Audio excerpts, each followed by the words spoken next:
Sometimes there's a story so incredibly ridiculous that you know it has to be affiliated with Russia somehow.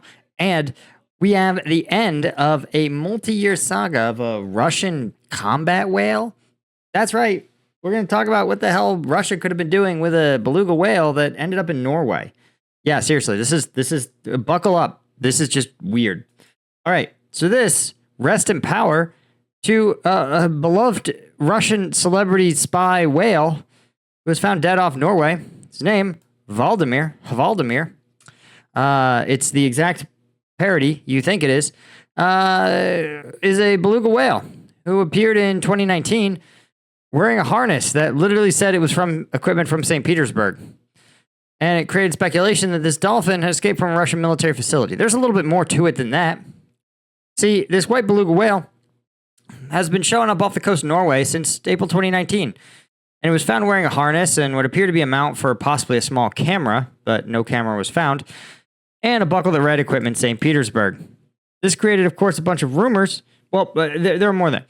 The whale also seemed to love people and seemed to be almost bizarrely trained to respond to people and to swim up to boats and stare at them for a long time. This is, of course, very weird behavior for any animal, let alone a feral wild whale. So it then created speculation that this was actually a Russian naval dolphin. That's right. That's a real thing. So Valdemir, the theory goes, was part of a long-standing tradition that Russia, the United States, and other militaries have actually in training military marine mammals. Russia having a preference for beluga whales because they seem to be able to survive quite a bit better in Arctic Russian waters. Now, when they found Valdemir, a Russian marine scientist, like a maritime scientist, told a Norwegian colleague that marine scientists aren't strapping Russian beluga whales with harnesses. And again, a Russian military spokesman didn't actually say this isn't our whale, but he asked rhetorically, if this animal were used for spying, do you think we would attach a mobile phone number with the message, please call this number? Implying that a spy whale would not literally say St. Petersburg on it. But that's not the same thing as saying it's not a Russian naval dolphin. The thought was that it might have escaped from a Russian naval base in Murmansk, not too far away. But again, this constant interactions with people, enjoying scratches under the chin. In 2019, he actually pulled a diver's knife out from its scabbard. Divers, of course, always carry knives to cut away to cut themselves free of entanglements. It also played with an underwater drone that was being tested.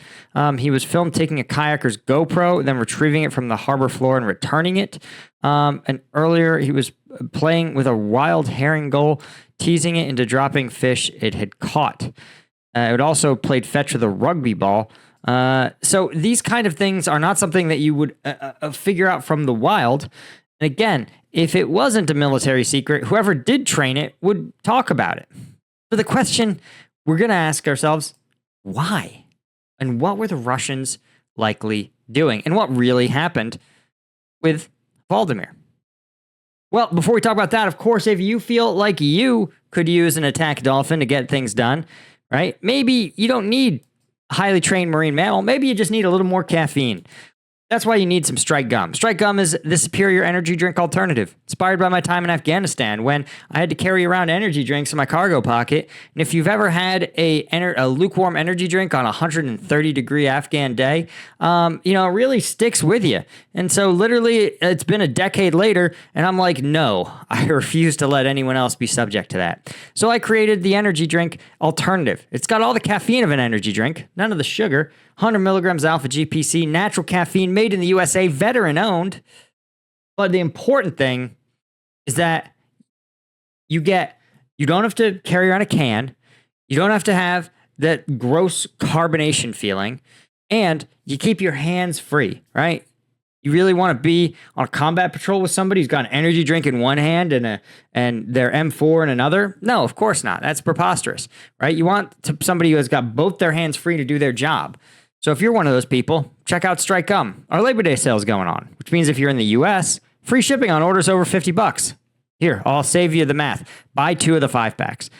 And internationally, you get 20% off your whole order. And that's with promo code Labor Day 24. By the way, Labor Day 24, same promo code, gives you 10 to 20% off memberships on Combat Vet News. We just had some crazy drone footage drop of a brand new Ukrainian weapon. If you want to see that, you got to become a member on Combat Vet News. Any one of those tiers will get you access to the uncensored combat footage. But if you want to be part of the Q&As and get the special shout-outs, that's Lieutenant tier and above. Okay. Again, same promo code, Labor Day 24. The link to everything is in the description. Okay. Let's talk about the marine mammal programs. Yeah. Use of marine dolphins. Okay, the Soviet Navy pioneered some of these marine dolphins because, again, they wanted to figure out, they're kind of smart, and just like a military dog, right? There's a lot of questions to say, listen, if military dogs can be used to detect things like explosives or to search people or to guard things, maybe, the dogs of the sea, dolphins and whales, could be trained to do something similar, right? Of course, this is mostly theoretical. They think that the dolphins may be able to be trained to reliably defend ships against enemy divers, locate and retrieve lost or damaged equipment, attach homing devices for torpedoes to larger targets, locate submarines, and more. Now, the Soviets really did go hard into this because a Soviet military beluga whale named Dichka twice escaped in 91 and 92 from a Soviet military facility, crossed into the Black Sea, and was admired by residents of Turkey, who named him Aden. Of course, after the fall of the Soviet Union, some of the Soviet military dolphin program ended up in the hands of the Ukrainian Navy. So apparently their use of innovative drones, they have a history of military innovation, for better or worse. Right? There are some rumors that Iran took over the program. And again, you're looking at a whole bunch of crazy statements. Conflicting statements are made regarding the fate of these military dolphins. One claims the program was demilitarized because it was being run out of the Crimean Peninsula. The military dolphins are all either sold commercially or died of natural causes. There's just a whole bunch of stuff, a whole bunch of rumors, but there's not actually any verified facts that these dolphins are actually even used for military purposes. 2022 and 2023, there's reports that Russia deployed the dolphins to protect Sevastopol naval base from military attacks.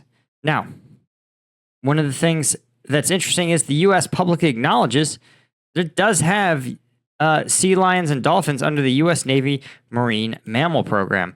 Now, they're trained to do things like ship and harbor protection, mine detection and clearance, equipment recovery, based in San Diego. And the teams have been deployed for use in combat zones during the Vietnam and Iraq War. But nobody really knows what exactly they're doing, right? The program was declassified in the 90s, but nobody really knows what they're up to. And so it sounds like they can be trained relatively successfully to hunt for mines, right? Detect enemy sea mines and locate them, right? They can mark the location of tethered sea mines, and right, using their echolocation.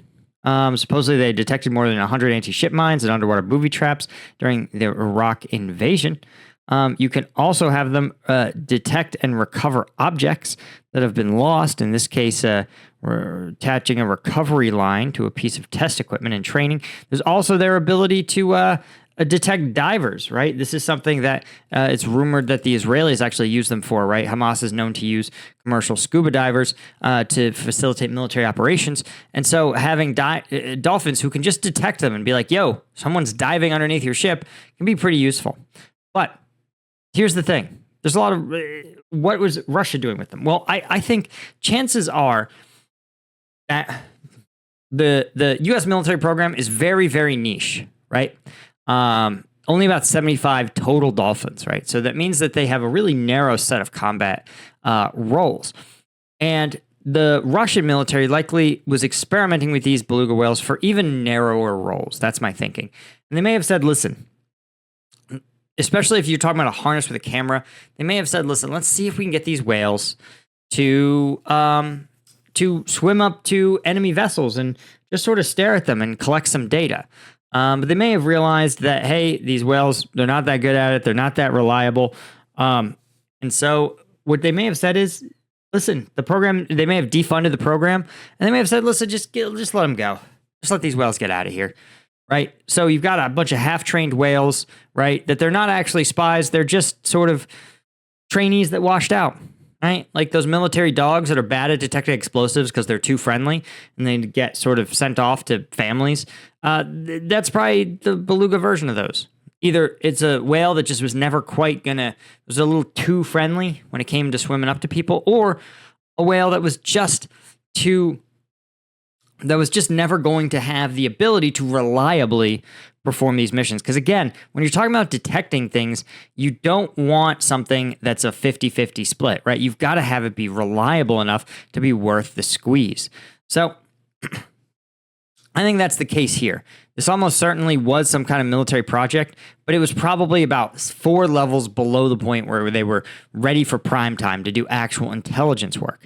Because again, it's pretty obvious if somebody's got a harness on them, right? And so that may have been the problem. They may have been like, listen, there's no subtle way to mount a camera to these whales. Everybody's going to know they're being watched. So ultimately, I think this is just a story of what we know, which is the Russian military, particularly prior to the invasion of Ukraine, was awash in corruption, underfunded, and frankly, just never really delivering the results they claimed to. So none of that would shock me, especially given the series of weird interactions that the whale can do. It kind of seems like it could do some level of retrieval, right? But not really that reliably. Sounds like it could do some level of counter diver action, but not that reliably. It seemed like it wanted to interact with things like drones, so it was had some kind of detection role, but again, not reliably. And then it just did a bunch of other shit, like playing fetch for no reason. So it sounds just like they couldn't really find a thing for either this dolphin to do, or the program whale, or the program itself just never really was able to find a combat task that these beluga whales could reliably do. And that sort of aligns with the rest of, expectations. Anyway, guys, that's all I had. Be sure to subscribe to the channel. That makes a difference. Huge thank you to our Colonel tier members, Bill Collier, Robin Colburn, Guys Marring, Eugenia Cuesta, Chris Gorsuch, Fran Zacharias, AL90. All Lieutenant tier members, be sure to join us over there. And I will see all you guys in the next one. Cheers.